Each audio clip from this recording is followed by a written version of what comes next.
elegant lesson after edited machine translation. One stranger. Come to think of it, you've known Roswal for a long time, right, Clin-san? Does that mean you and Biko are also on good terms?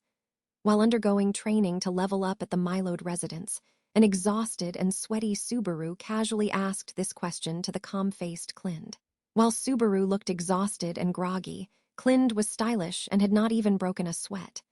Clind, who always seemed so calm and collected, slightly raised an eyebrow at Subaru's question. As if to see if he had asked something he shouldn't have, Subaru looked at Beatrice, who was holding his hand and fanning the air with her hand. However, Beatrice shook her head slowly from side to side at Subaru's gaze and said, "Beatrice, not particularly, I suppose. Of course, it was known that Roswal employed a servant named Clind, in fact, but Betty hardly had any contact with him, I suppose." Subaru, really? That's surprising. After all, when it comes to how pretty Biko is, she's straight down the middle for Clin-san. Clind, in the sense that Beatrice Sama's childlike and vibrant sensibility touches my heart, yes. Affirmation. Beatrice, honestly, that evaluation doesn't feel very pleasing, in fact. When Clind nodded as if to confirm the sweetness of a piece of candy, Beatrice, whose cheeks had stiffened, turned away from him slightly. However, as mentioned before, it was a bit of a surprise. Subaru, she has lived in the Roswal mansion for 400 years. So Biko's like a Zashiki Warashi or a powerful lady-in-waiting to the Mathers family. The fact that she's had no real contact with him for so long is proof of her extremely reclusive lifestyle. Beatrice. What an expression to use for someone such as Betty, I suppose. Even Betty had some of her own contacts with the people in the mansion, in fact. Meals were delivered, I suppose. Subaru. That's just the routine of a shut-in. You shouldn't be proud of that. That was a comment that raised concerns about Beatrice's lifestyle at the Roswal mansion before Subaru and Emilia arrived. From now on, Subaru decided to never let Beatrice eat alone again. Subaru, given that Biko's personality can't be helped, what about you, Clin-san? If you haven't always been with Anna Rose at the Milode residence, is there a reason for that? Clind. Yes, correct. If I had to say, I was forbidden from having any contact with her by the master. Strict orders. Subaru. As soon as you said it was Roswal's orders, it started to smell really fishy. As the dark schemes that Roswal had been plotting involving the sanctuary and the mansion were revealed, he inscribed an oath on himself, saying, "I won't commit any mischief like Thea T again." However, the order to avoid Beatrice was given to Clind before said oath, so it was possible that that order itself had been related to Roswal's plans. So in the same way as Beatrice, Subaru also felt like keeping his distance from Clind. Seeing this, Clind adjusted the position of his monocle, and Clind, "There is no need to worry. My orders have already been rescinded. I believe this recent training trip is proof that the master has changed his mind. Self-evident." Subaru, "Yeah, you're right. I'm sorry. I was being rude to you even though you were being so kind to me." Clind, "Nevertheless, even though my orders to avoid contact were lifted, I have received new instructions to minimize contact as much as possible. Mitigation." Beatrice, "It's possible that he still hasn't learned his lesson, in fact. Maybe he needs another beating, I suppose." When Beatrice heard Roswal's next instruction, her face grew angry, and she screamed.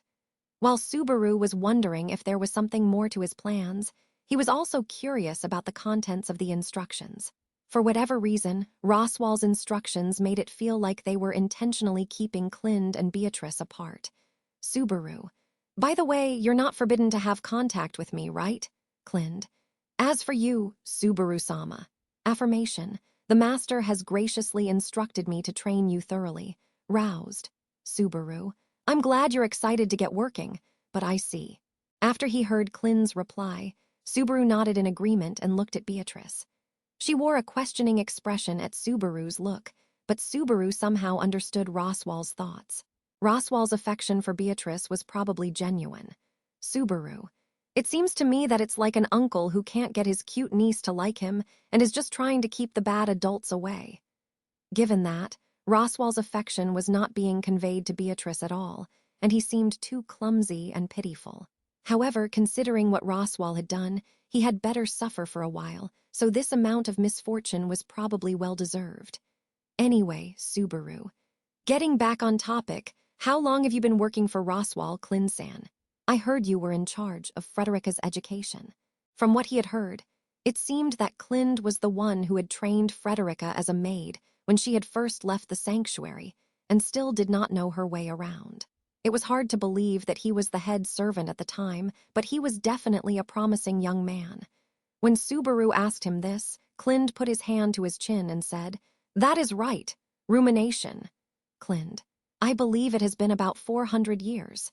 Subaru, Clin-san is another member who tremendously increases the camp's average age. With that, Subaru was greatly surprised. Too, Emilia was a 100-year-old half-elf. Beatrice and Puck were 400-year-old spirits. And here was Clind, who had just joined the ranks of the long-lived group. Subaru. With this, the average age of the Emilia camp has suddenly risen again. Even if we include the young members like Petra and Anna Rose, they don't even come close. Beatrice. Good grief, Subaru always gets so flustered. In fact, on the contrary, the increased reliability of having so many individuals of high age is something one should be proud of, I suppose. Subaru. On the contrary, I strongly suspected that cuteness and prettiness was what increased with a person's age. But that theory was completely put on its head with Clin-san. As Beatrice played with her twin drill tails with her fingers, Subaru admitted to the collapse of the longer-lived cute theory he previously held. Both Emilia and Beatrice, as well as Puck, with his cute appearance and fluffy fur, were influential factors that supported the theory. However, the inclusion of the out-of-place Clind changed the situation. Subaru. No, wait. Clin-san is a strikingly handsome man, so if you include cute in the more general definition of beauty, then you can't say that my theory has been disproved, can you? Clind. It is an honor to receive such a high evaluation. However, I apologize for the confusion this has caused. Gratitude. Beatrice. This is just some stupid Subaru nonsense, in fact. It's okay just to ignore him, I suppose. Subaru, in response to Beatrice's harsh words, patted her head, and she said, in fact. Subaru. By the way, Biko, what you said earlier about not having any connection with Clin-san has a totally different implication when you think about it on a 400-year scale. You're too good at being a shut-in. Go get some sunlight. Beatrice. That's why I'm out in the sun with you, Subaru, I suppose, because Subaru pulled Betty outside, in fact. Subaru. What a fucking cute thing to say. It was a reply that was overflowing with love, and Subaru energetically picked Beatrice up and placed her on his lap, sitting cross-legged, and then turned to face Clind again. Subaru. On that note, I'm sorry about my Biko being so rude.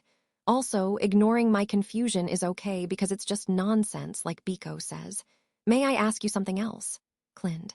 Your words were quite frantic, but I will listen. Lend an ear. Subaru. You don't have long ears or anything like that, so you're probably not an elf, but where are you from, Clin-san? Clind. Why do you wish to know? Verification. His eyes widened as Subaru was asked a question in reply to his own. Then, after the seed of doubt formed in his mouth, he asked, Why? Subaru, look, it's not like Roswell's orders have been rescinded, but he's agreed to let you be my instructor for this training, and it looks like we're going to see each other more often from now on. So I want to get to know you. Because you're going to be my master, right, Clin-san? Clind. Your master, is it? Awestruck. Subaru, isn't that right? I'm being taught how to use and train my body from scratch, and I'm being generously given the wisdom and techniques of my predecessors. This is what you call a master-disciple relationship. Subaru did not really realize it until he said it himself, but when he actually thought about his situation, it was most natural to define it as a master-disciple relationship. Although he knew he was being selfish because he had not even asked the other person's permission, Subaru considered Wilhelm to be his spiritual master. Subaru deeply respected the spirituality of the swordsman called the Sword Demon, who spent 14 years avenging his wife's death. And now, Clind has emerged as his physical master. Subaru. It's not just about where you're from, of course, but surely I'm not the only one who wants to know about the people they respect. Clind. What is this respect? Inquiry. Subaru. It means I hold you in high esteem. It's a little embarrassing when you have to explain it, though. Clind. Clind narrowed his eyes slightly at Subaru's answer as he held his breath. His unusual reaction, or at least the first time Subaru had seen such an agitated one, made him wonder if he was too unemotional in telling him straight out. However, when Subaru reflected on this, Clind shook his head with a no, Clind. I was marginally surprised. You have a rare way of thinking, Subaru-sama. Loss for words. Subaru. You say that you're at a loss for words, but I didn't mean to say something so crazy. What's wrong, Biko? Why the cute puffed-out cheeks? Beatrice. That's why Betty is proud of Subaru, I suppose. Subaru scratched his cheek with his finger at the smug impression of Beatrice on his lap. In response, Clind responded with an embarrassed affirmation. That is right. Clind, however, my apologies, I am unable to disclose my origins. I have a contract, no, a covenant. Humble pardons. Subaru. A contract, or rather a covenant, is that also with Roswell? Clind. I am also unable to answer that. If my origins were made public, I am certain that it would cause great inconvenience to the camp. Violent upheaval. Subaru. Amazing. This is the second time someone has kindly explained to me that they're a time bomb. Of course, the first and most memorable experience was with none other than Emilia. It seemed ridiculous that Emilia would be treated unfairly, just because she shared the appearance of the Witch of Envy from the distant past. Subaru. First of all, Emilia Tan's super-cute beauty can't be easily reproed. Subaru was about to continue, but then he remembered the tea party and became tongue-tied. The face of the witch, whom he had met only once at the tea party in his dream, inside Echidna's tomb. Like a haze, that memory had a complex and mysterious hue in Subaru's mind, as if his soul was refusing to think about it in detail. Subaru. At any rate, I understand if you can't talk about it, Clind-san. I won't ask from which field the fresh vegetable Clind-san was picked. But can I ask about other things? For example, what you like and what you don't like, or, like Roswell's weakness. Clind. That would be Beatrice-sama. Informing. Beatrice. You made it seem like you sold your master out instantly, when it's clear that you have no intention of answering seriously at all, in fact. Beatrice shouted at Clind for his prompt reply. But unexpectedly, Subaru thought that it might not be a lie after all, and he decided not to tell Beatrice about his thoughts. Whatever the case, Clind's attitude seemed to have changed based on the corners of his slightly softened eyes, and he did not seem to reject the master-disciple relationship head-on, to which Subaru was relieved. Clind. So, is this respite over? Resume. Subaru. Yeah, that's right. We can't keep dragging our feet forever. We have to make the most of every second and level up. Let's go, Biko. Beatrice. Yeah, hurry up, I suppose. He lifted the enthusiastic Beatrice and placed her on his shoulders, completing the docking. The combination of Subaru and Beatrice, who have truly become one, proceeded to take on Clind once again. In response to this fresh attack, Clind gracefully turned, and Clind, ill-prepared, discourteous. Subaru and Beatrice. Phew. 3 Emilia. They got hit again. Stranger. I know you are worried, Emilia-sama, but you should not take your eyes off me. With that, Frederica cautioned Emilia, whose eyes were wide with shock. Emilia blinked her amethyst eyes and apologized with, I'm sorry, but her mind kept wandering to the scene of Subaru and company's training. Frederica could understand that feeling. After all, stranger, Clind seems to be having a very good time.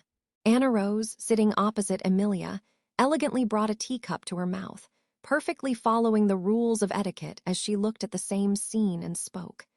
Having had Clind by her side for so many years, she could see the same thing as Frederica. Emilia, Clind-san is excited. He doesn't look like he is at all. Frederica, that is not true. Toying with Subaru-sama and Beatrice-sama simultaneously like that, smirking in a truly disgusting way, is quite infuriating. Emilia. Smirking, Anna Rose. It is unsurprising that you cannot recognize it, Emily. You are not used to seeing him. Besides, there is no need to specifically learn the skill of being able to read Clind's facial expressions. Frederica deeply nodded inwardly in agreement with Anna Rose's well-reasoned opinion. However, Emilia, with a serious expression on her face, prefaced her response with a no. And then, Emilia. You say that, Anne, but I don't think I should accept it like that. No matter who it is, especially Clinsan, who's helping us, right? If I disregard someone like that, I'm sure the sun will turn its back on us. Anna rose. Oh my. Emily, how admirable of you, as expected of my Emily. Emilia. Sorry, but I'm not your property, Anne, Anna rose. That was just a figure of speech. Even still, it hurts when I am rejected like that. Anna Rose looked sour at Emilia's innocent reply, then cleared her throat and tried to recover her composure. She held up one of her slender fingers, and, Anna Rose, that is all right. Then I will personally teach you how to discern Clin's faces. Emilia, please help me out? Frederica could not help but give a wry smile at Emilia, who was taking notes with such enthusiasm. No matter who they were or what kind of person they were, she had to face them sincerely without making any distinctions. It was a very difficult thing to do, but it had been the policy Emilia had adopted for the royal selection, although it infuriated her to no end that Clin's name was being mentioned as one of these embodiments. Frederica. At the very least, he has to be useful for that. As a person who was once swept away by the slightest differences in the subtle changes in his facial expressions, Frederica hoped that the difficulty in Clin's expressions would be useful for Emilia's pursuits. On the other hand, she did not have zero feelings. If the day ever arrived when Emilia could read Clin's facial expressions without issue, things would probably get a little awkward. Frederica. It really is a troublesome thing. With that, Frederica mumbled those feelings to herself, but no one heard them. It was a matter of her own heart that ought to have been treated as a minor thing compared to the future of the Emilia camp. End.